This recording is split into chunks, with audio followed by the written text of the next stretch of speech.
గోల్కొండ రాజ్యం ఆ పేరు వినగానే మనకు గుర్తొచ్చేది వైభవం, అద్భుతమైన కోట. కాని ప్రతి సామ్రాజ్యానికి ఒక ముగింపుంటుంది కదా. అలా గోల్కొండ చివరి రోజులు ఎలా గడిచాయో, దాని చివరి పాలకుడు అబుల్ హసన్ తానాషా హయాంలో ఆ మహోన్నత సామ్రాజ్యం ఎలా అంతమైందో ఈరోజు మనం వివరంగా తెలుసుకుందాం. అసలు ప్రశ్న ఇక్కడే మొదలవుతుంది. శత్రువులు ఎవరూ ఛేదించలేరు అనుకున్న ఆ గోల్కొండ కోట, ఎన్నో దాడులను తట్టుకొని నిలబడ్డ ఆ అభేద్యమైన దుర్గం చివరికి ఎలా కూలిపోయింది? ఈ పతనం వెనుక ఉన్న కథేంటి? ఆ రహస్యాన్ని ఛేదించే ప్రయత్నం చేద్దాం రండి. ఓకే, ఈ మొత్తం కథను మనమొక 5 భాగాలుగా చూద్దాం. మొదటగా ఆ చివరి పాలన ఎలా మొదలైందో చూసి, ఆ తర్వాత రాజ్యం ఎంత గొప్పగా వెలిగిందో తెలుసుకుందాం. ఆపై మొఘలుల నీడ ఎలా కమ్ముకొచ్చిందో, ద్రోహం ఎలా పతనానికి దారితీసిందో, చివరికి ఆ రాజవంశం ఎలా అంతరించిపోయిందో ఒక్కొక్కటిగా చూద్దాం. సరే, ఇక మన కథలోకి వెళ్ళిపోదాం. ఆఖరి పాలన మొదలైన రోజుల్లోకి, తానాషామయో అతని మంత్రులు గురించి తెలుసుకుంటూ మన ప్రయాణాన్ని మొదలుపెడదాం.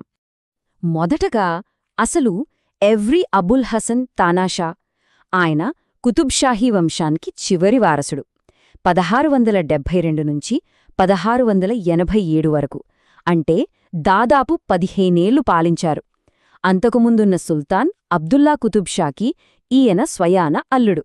కాని అంతకంటే ముఖ్యంగా ఈయనొక సూఫీ గురువు, షారాజు ఖత్తల్ హుసేనీకి అత్యంత ఇష్టమైన శిష్యుడనమాట.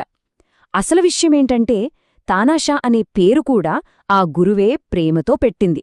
తానాషా రాజు అయినా సింహాసనం వెనుకు ఉండి అసలైన చక్రం తిప్పింది మాత్రం 2 సోదరులు. వాళ్లే మాదన్న, అక్కన్న. వీళ్లు మన హన్మకొండ ప్రాంతానికి చెందిన బ్రాహ్మణ సోదరులు.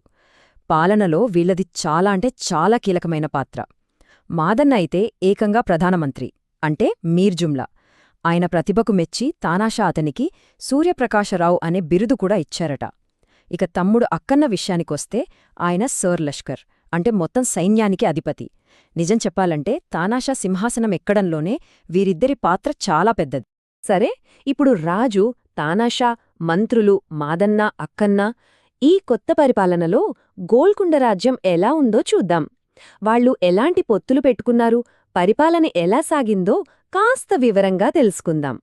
ఇక వీళ్ల రాజకీయ చతురతకు ఒక అద్భుతమైన ఉదాహరణ మరాఠాలతో పొత్తు. ఆలోచించండి, 1672లో మరాఠారాజు శివాజీ గోల్కొండ మీద దాడిచేసి బోలెడంత సంపద దోచుకెళ్లాడు. కాని సరిగ్గా 5 ఏళ్లకే 1677లో సీన్ మొత్తం మారిపోయింది. మాదన్న, అక్కన్నల అద్భుతమైన సలహాతో తానాషా అదే శివాజీతో హైదరాబాద్లో ఒక ఒప్పందం చేసుకున్నాడు. అంటే నిన్నటి శత్రువుని నేటి మిత్రుడిగా మార్చారన్నమాట. ఈ ఒప్పందం ఫలితంగా ఇద్దరు కలిసి దక్షిణ భారతదేశంలో వేలూరు, జింజి, బళ్ళారి లాంటి ఎన్నో ప్రాంతాలను గెలుచుకున్నారు. ఇది నిజంగా అప్పటి రాజకీయాల్లో ఒక మాస్టర్ స్ట్రోక్ అని చెప్పాలి.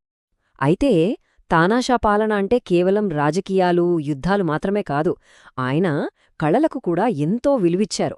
దానికి గొప్ప ఉదాహరణేంటో తెలుసా? మన కూచిపూడి భాగవతులున్నారు కదా, ఆ కళాకారులకు ఏకంగా కూచిపూడి గ్రామాన్నే దానంగా ఇచ్చేశాట. ఇది కళల పట్ల, కళాకారుల పట్ల ఆయనకున్న గౌరవాన్ని ఎంత గొప్పగా చూపిస్తుందో కదా. ఇదే సమయంలో మనందరికీ బాగా తెలిసిన మరో ముఖ్యమైన వ్యక్తి కథ మొదలవుతుంది. ఆయనే కంచర్ల గోపన్న, అంటే భక్త రామదాసు. ఈయనెవరో కాదు, మంత్రులైన మాదన్న, అక్కన్నలకు స్వయాన మేనల్లుడు. అతన్ని పాల్వంచ ప్రాంతానికి తహసీల్దారుగా నియమించారు. కాని ఆయనేం చేశారంటే, సుల్తాన్ అనుమతి లేకుండానే ప్రభుత్వ ఖజానా డబ్బుతో భద్రాచలంలో ఒక అద్భుతమైన శ్రీరామాలయాన్ని కట్టించారు. ప్రభుత్వ డబ్బును అలా వాడడమనేది పెద్ద నేరం కదా. అందుకే కంచర్ల గోపన్నను గోల్కొండ కోటలో బంధించారు. 1-2 కాదు, ఏకంగా 12 సంవత్సరాలు. ఊహించండి, 12 సుదీర్ఘ సంవత్సరాలు ఆ కారాగారంలో గడిపారు. ఆయన జీవితంలో ఇది చాలా కఠినమైన సమయం. కాని ఇక్కడే కథ ఒక అద్భుతమైన మలుపు తీసుకుంటుంది. చివరికి తానాషా రామదాసును కేవలం విడుదల చేయడమే కాదు, ఆయన భక్తికి ఎంతగానో చలించిపోయి భద్రాచలం, శంకరగిరి, పాల్వంచ ఈ 3 గ్రామాల నుంచి వచ్చే ఆదాయాన్ని శాశ్వతంగా ఆయనకే ఇచ్చేశారు. భక్తి ముందు రాజు కూడా తల వంచాడు అనడానికి ఇంతకన్నా గొప్ప ఉదాహరణ ఏముంటుంది? ఇలా ఒకవైపు రాజ్యం, కళలతో రాజకీయ విజయాలతో వెలిగిపోతుంటే ఉత్తరం నుంచి ఒక పెద్ద తుఫాన్లా ప్రమాదం దూసుకొచ్చింది. మొగలుల నీడ గోల్కొండ మీద పడటం మొదలైంది. ఇక ఇప్పుడు ఆ వినాశనకరమైన ఘర్షణ వైపు వెళదాం. అది 1685వ సంవత్సరం. మొఘల్ చక్రవర్తి ఔరంగజేబ్ తన కొడుకు షా ఆలంను ఒక పెద్ద సైన్యంతో గోల్కొండ మీదకు దండయాత్రకు పంపాడు. చెప్పాలంటే గోల్కొండ పతనానికి అసలు పునాది పడింది ఇక్కడే. సమస్య ఇక్కడ్నుంచే మొదలైంది. మాల్ఖేడ్ దగ్గర జరిగిన యుద్ధంలో గోల్కొండ సైన్యం ఓడిపోయింది.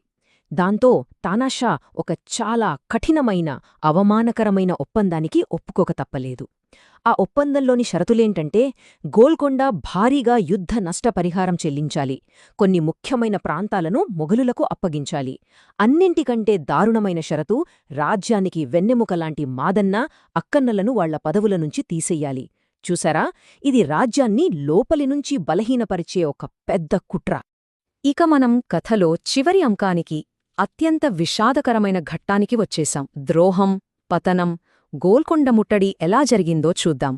మొఘలుల చివరిదాడి జరగడానికి ఠీక్ ముందు రాజ్యాన్ని పూర్తిగా కుదిపేసిన ఒక దారుణం జరిగింది. అది మార్చ్ 1686. మొఘల్ సేనాపతుల ప్రోద్బలంతో మాదన్న, అక్కన్నలను గోల్కొండ నడిరోడ్లపై అతి కిరాతకంగా హత్యచేశారు. ఈ హత్యలతో రాజ్యం తన దిక్సూచిని కోల్పోయింది. తీవ్రమైన గందరగోళం నెలకొంది.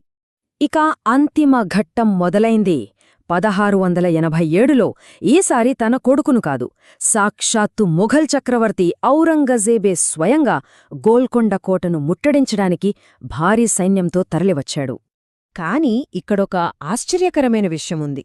ఒకటి కాదు, రెండు కాదు, ఏకంగా 8 నెలలపాటు అంత పెద్ద మొఘల్ సైన్యం ఎంతగా ప్రయత్నించినా గోల్కొండ కోట గోడలను దాటలేకపోయింది. ఆలోచించండి, ఆ కోట నిర్మాణం ఎంత అద్భుతంగా, ఎంత పటిష్టంగా ఉంది. అందుకే అంటారు, కోట బలానికి లొంగలేదు, కాని దురాశకు లొంగిపోయింది అని. ఈ ఒక్క మాట తర్వాత జరగబోయే అతిపెద్ద ద్రోహాన్ని సూచిస్తోంది. చివరికి గోల్కొండ పతనమైంది. కాని అది మొఘలుల సైనిక బలంతో కాదు, లోపల జరిగిన ద్రోహంతో. ఔరంగజేబేం చేశాడంటే, గోల్కొండ సైన్యంలోనే పనిచేస్తున్న అబ్దుల్లా పని అనే ఒక అధికారికి లంచమాశ చూపించాడు. ఆ దురాశకు అమ్ముడపోయిన అబ్దుల్లా పని సెప్టెంబర్ 21, 1687 రాత్రి ఫతే దర్వాజా అంటే విజయద్వారం తలుపుల్ని రహస్యంగా తెరిచేశాడు. అంతే, ఆ ఒక్క ద్రోహంతో అప్పటిదాకా అజేయంగా నిల్చిన కోటలోకి మొఘల్ సైన్యం వరదలా దూసుకొచ్చింది. ఒకవైపు ఇలాంటి నీచమైన ద్రోహముంటే, మరోవైపు ప్రాణాలిచ్చిన స్వామిభక్తి కూడా ఉంది. గోల్కొండ సేనాధిపతి అబ్దుల్ రజ్జాక్ లారీ. ఆయన ఒక్కడే ద్రోహులను, శత్రువులను ఎదుర్కొని తన చివరి శ్వాస వరకు వీరోచితంగా పోరాడి ప్రాణాలు అర్పించాడు. ఆయన వీరత్వం చరిత్రలో ఎప్పటికీ నిలిచిపోతుంది. సరే, కోట పతనమైంది, ఒక మహాసామ్రాజ్యం అంతమైంది. మరి ఆ తర్వాతేమైంది? ఆ రాజవంశం కథ ఎలా ముగిసింది? ఆ వివరాలు ఇప్పుడు చూద్దాం. పతనం తర్వాత జరిగిన పరిణామాలు చాలా వేగంగా, కఠినంగా జరిగిపోయాయి. అక్టోబర్ 3, 1687న గోల్కొండను మొఘల్ సామ్రాజ్యంలో 21వ రాష్ట్రంగా అంటే సుబాగా కలిపేశారు. దాంతో గోల్కొండ స్వాతంత్ర్యం శాశ్వతంగా ముగిసిపోయింది. ఇక తానాషాను బంధించి మొదట బీదరుకు, ఆ తర్వాత దౌలతాబాద్ కోటకు తరలించారు. పాపం ఆయన 1700లో ఆ ఖైదులోనే మరణించారు. ఆయన చివరి కోరిక మేరకు తన గురువు సమాధి దగ్గరే ఖుల్దాబాద్లో ఆయనను సమాధి చేశారు. గోల్కొండకు తాత్కాలికంగా రూహుల్లా ఖాన్ను గవర్నర్గా నియమించారు. ఒక్కసారి ఈ చివరి సంవత్సరాల్లోని కీలక ఘట్టాలను మదతు చూద్దాం. 1672లో తానాషా పట్టాభిషేకంతో ఈ కథ మొదలైంది. 1677లో మరాఠాలతో చారిత్రాత్మక ఒప్పందం జరిగింది. 1685లో మొఘలుల మొదటి దాడి, అది ప్రమాదానికి తొలి సంకేతం. 1686లో మంత్రుల హత్య, అది రాజ్యాన్ని తీవ్రంగా బలహీనపరిచింది. 1687లో ద్రోహం వల్ల కోట పతనం, ఒక శకానికి ముగింపు. చివరిగా 1700లో తానాషా మరణంతో కుతుబ్షాహీ వంశం కథ సమాప్తమైంది. ఈ పట్టిక చూస్తే ఆ పతనానికి దారితీసిన ప్రయాణం మొత్తం మనకు స్పష్టంగా అర్థమవుతుంది. చివరగా మనందరి కోసం ఒక ప్రశ్న. ఒక పెద్ద సామ్రాజ్యం కూలిపోవడానికి కేవలం ఒక్క వ్యక్తి చేసిన ద్రోహం మాత్రమే కారణమంటారా? లేక ఆ ద్రోహం జరగడానికి వీలు కల్పించిన అంతర్గత బలహీనతలు, రాజకీయ పరిస్థితులు కూడా అంతే కారణమా? చరిత్ర నుంచి మనం నేర్చుకోవాల్సింది ఏంటి? దీని గురించి ఆలోచించండి.